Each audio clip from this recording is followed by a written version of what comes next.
That's an excellent question. And, when I first started, I was very intimidated, as I'm sure many students in this school are, because as you mentioned, I didn't have much experience. I only solved problems on paper.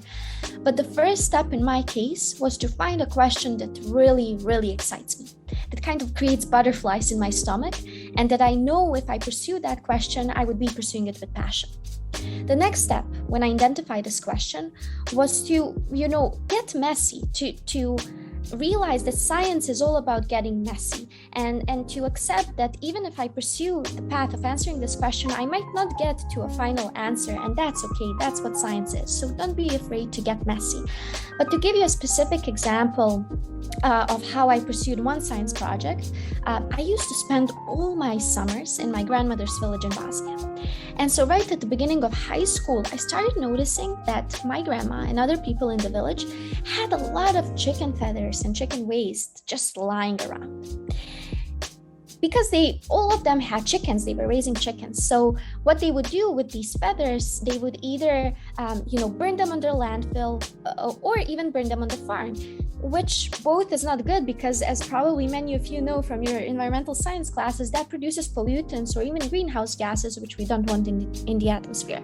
So at the same time as I was noticing this waste problem, I was also noticing that my grandma and other people in her village didn't have enough energy to power their tractors and other farming activities because their village was just so far away from all the urban centers where they could easily get energy resources. And that's kind of been a question in my head sparked that would create butterflies in my stomach.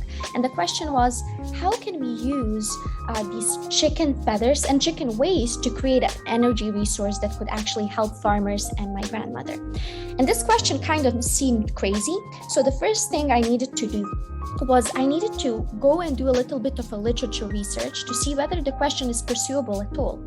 And since I was very young, as middle and high school students are, I couldn't really understand scientific literature. So what I started was Googling. Have people done something like this? What types of energy resources have they made? And Google became my best friend.